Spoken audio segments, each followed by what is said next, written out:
And what I'm taking away from the Resilience Academy is a fantastic network of scholars and people that are able to influence decision making.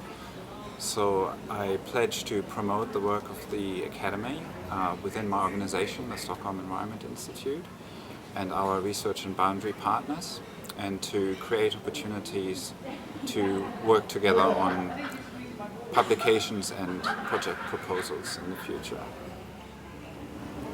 So I'm currently working on a project to understand the role of ecosystem services to mitigate flooding in Latin America. And it's really been focused just mainly on the ecosystems. And so I'm hoping to bring a livelihood resilience framework into that work and put people back into the center of the analysis.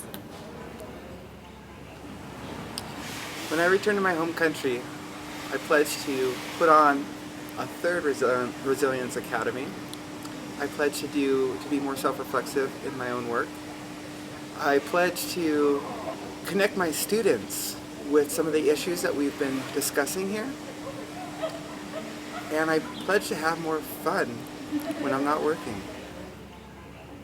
After getting from this academy, I'm going to write my dissertation, and I promise out of my 3 articles, 1 will be on livelihood resilience.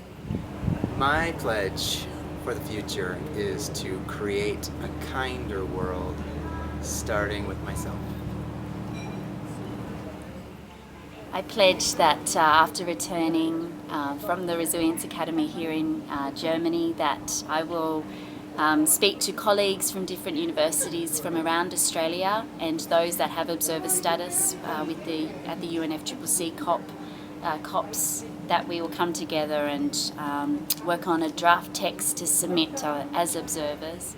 So when I get back from the Resilience Academy, I pledge to take a more active role in, I suppose, to do the Gandhi quote, living the change I want to be, to lobby my university to embody more empathy and sort of equitable kind of processes within its actual functions. And I pledge to keep pushing for resilience that's not just bouncing back but transforming into something better.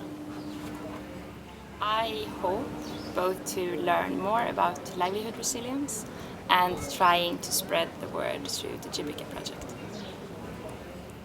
I think one of the things that I'm pledging to do is to actually really get at what it means when you look at livelihoods and look at resilience as 2 quite separate things and bring them together to create some sort of a new theory without taking it too quickly and too soon into the abstract.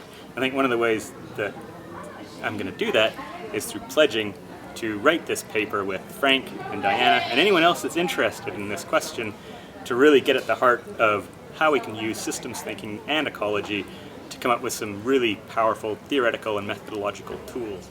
In the Resilience Academy, I've been able to work with a great group of people, and we have looked into the linkages between violence and climate change.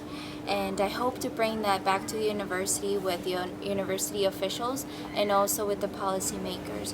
I pledge when I get back from the Resilience Academy to continue working with my colleagues here who have been part of the Resilience Academy this year from other island states, Sri Lanka, Hawaii, and other Pacific islands, to look at how livelihood resilience is a critical development issue right now. We will be working together on a joint proposal for additional research. We'll be working to engage policymakers globally in islands and also in Washington, D.C. I pledge to do everything possible to let people know how urgent it is that we need to act on behalf of our planet and all the living beings on this planet, because climate change is happening and we don't have a lot of time to protect our collective human rights. Whatever we are doing in terms of thinking and writing and communicating should be translated on ground, and that is what is my pledge. Once I go out of this Resilience Academy, I want to see my work reflected on ground, implementing in certain type of project or some sort of activities. I pledge to apply the knowledge acquired in the Resilience Academy 2013 and 2014 in the recovery studies that I am currently doing.